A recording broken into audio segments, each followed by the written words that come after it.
Todos los ciudadanos de este país debemos luchar por desarrollar mentes críticas que puedan cuestionar, ¿por qué no?, los temas que aquejan al país. Pero más allá de cuestionar, también generar propuestas sobre precisamente todo lo que acontece alrededor de nuestro país. Pero cuando las cosas se salen de control, como lo que vimos ayer y lo que ocurrió en el Instituto Nacional, el Nido de Águilas, realmente un tema desproporcionado. Vamos a profundizar este tema con el señor Mario Rodríguez, él es director general del Meduca, quien ya está aquí con nosotros y le damos la bienvenida y los buenos días. ¿Cómo está? Buenos días. ¿Qué fue lo que pasó ayer? ¿Qué generó, señor Mario, esta desproporcionada forma de protesta de los estudiantes del Nido de Águila? Buenos días. Realmente, una vez iniciados los actos y terminados con los hechos que han sido vistos por la opinión pública, se ha establecido una comisión. Sin embargo, podemos adelantar, y es nuestro juicio personal y que hemos compartido incluso en el ministerio, que son dos elementos. Tal vez es un acto que muestra intolerancia hacia las ideas.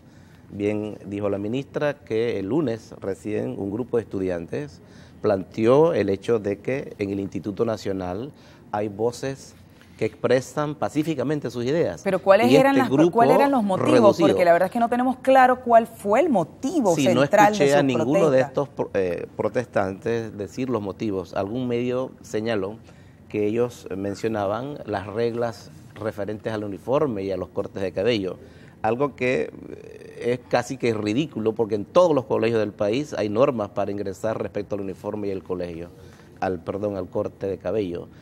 Creo que la argumentación no es la necesaria y la suficiente. Siento que es un nivel de intolerancia de estudiantes tal vez que tienen una radicalización que no les permite ahondar en argumentos verdaderos y válidos, y buscan el escape de la violencia y causan daño. Sí, ahí no hay una lucha ni razones ideológicas, ahí hay otras cosas que realmente se salen de control. Ahora, ustedes como Meduca y desde la dirección responsable o la comisión que se ha conformado, ¿tienen algún plan preventivo para canalizar este derecho de protesta en el Instituto Nacional? En efecto, se ha reactivado las vías de expresión de los estudiantes a través de sus organizaciones estudiantiles, incluso en un esfuerzo interinstitucional con participaciones de la universidad y otros, la Defensoría del Pueblo. Se han hecho incluso talleres de participación. ¿Y de manera que sí ha habido la oportunidad de expresar opiniones contrarias de repente a lo que plantea la rectora o la política general del Meduca.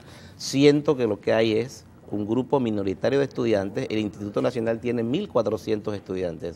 Hay un grupo minoritario y, como siempre, los grupos minoritarios se caracterizan por ir hacia el extremo, hacia la violencia, y desafortunadamente estos son los cuadros que hemos visto en el día de ayer. ¿Y este plan preventivo en qué consiste puntualmente?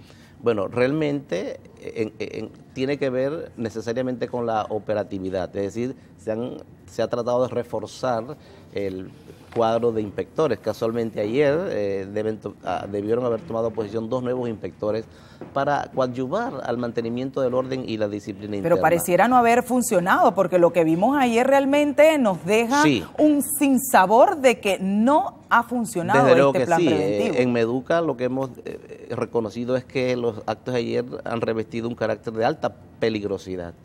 Y la ministra bien lo ha señalado, la investigación tiene que concluir necesariamente en deslindar responsabilidades para establecer las sanciones respectivas y dar traslado a las esferas exteriores al sistema educativo, de manera que también haya responsabilidades penales, porque este es un delito que puso en peligro la vida incluso de 2 estudiantes y de un profesor del Instituto Nacional. Claro, tenían una arma de estas que fabrican caseras que afectó, tengo entendido, a profesores y otras personas con quemaduras, no sé si graves o leves, usted me corregirá, no tengo la información precisa. Pero al margen de eso, a ver, ¿ustedes pudieron determinar si habían grupos infiltrados o simplemente eran estudiantes del Instituto Nacional los que estaban generando esta protesta? Eso lo tiene que arrojar necesariamente la comisión investigadora, que está formada por la propia rectora del Instituto Nacional, el subdirector general de Educación, la directora nacional de Media Académica, 2 docentes del Instituto Nacional,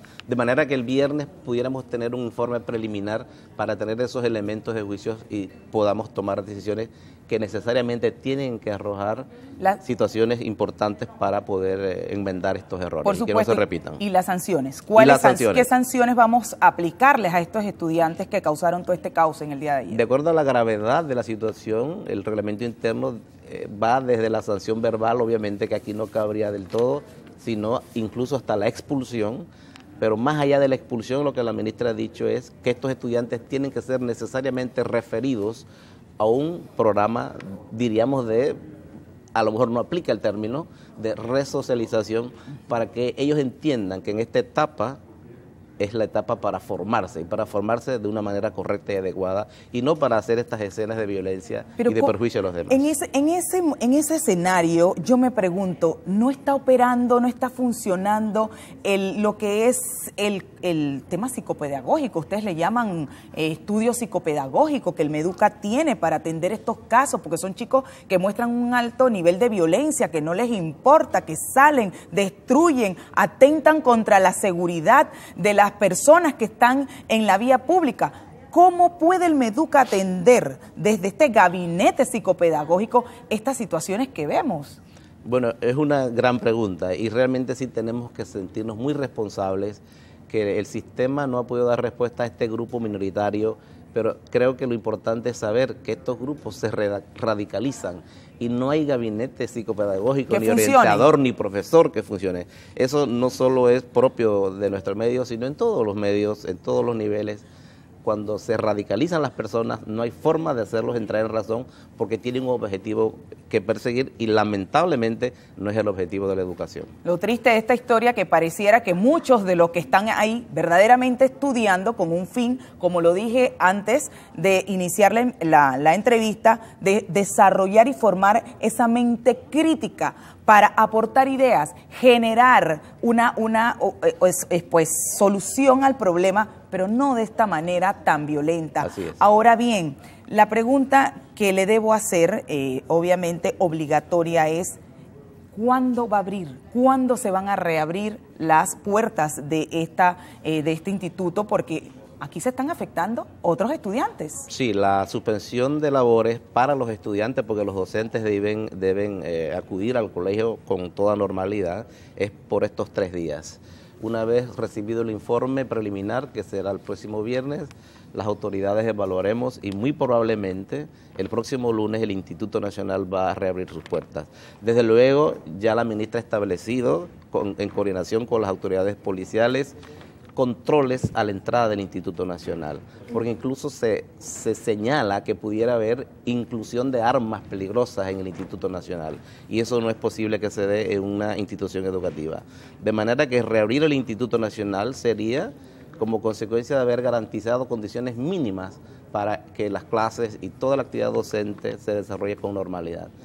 El próximo lunes, muy probablemente, el Instituto Nacional reabrirá, pero con condiciones y con elementos nuevos que aseguren la permanencia. Y con un clima de tranquilidad. Y con un clima de tranquilidad para todos. En el día de ayer, más de 150.000 vehículos que transitan por la Avenida Nacional se vieron afectados con este caos, con esta acción tan violenta.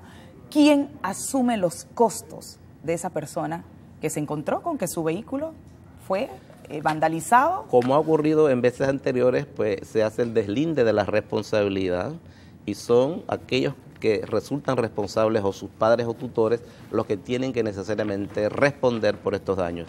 Entiendo que hubo daños a vehículos particulares y también a comercios, de manera que la investigación, que es preliminar, debe concluir también en la responsabilidad que les toca a aquellos que atentaron contra la propiedad pública o privada en un acto que condenamos en toda su manifestación, tal como fue presentada por los medios. Y se obligan a los padres a que asuman las consecuencias y los costos en el que hayan incurrido sus hijos. Definitivamente, señor Mario Rodríguez, muchísimas gracias por ponernos en contexto esta situación. La Constitución, por supuesto que prevé que uno se manifieste públicamente, pero cuando se hacen con esas acciones desproporcionadas y se pierde el control, no hay duda que hay que asumir las consecuencias. El derecho a la protesta pacífica está allí. Es un derecho constitucional, pero eso no da con estas cabida a medidas. ejercer violencias de la manera tan manifiesta como se ha hecho ahora y que ha puesto en peligro la vida incluso de propios compañeros y el profesor Arturo Adames.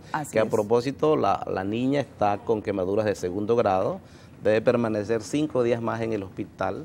Los médicos plantean que mediante un tratamiento normal ella va a recuperar su estabilidad, y el docente también está dentro de la estabilidad, permaneciendo en estos momentos en un sanatorio. Pero ahí sí hay una afectación mucho más grave y hasta un delito penal.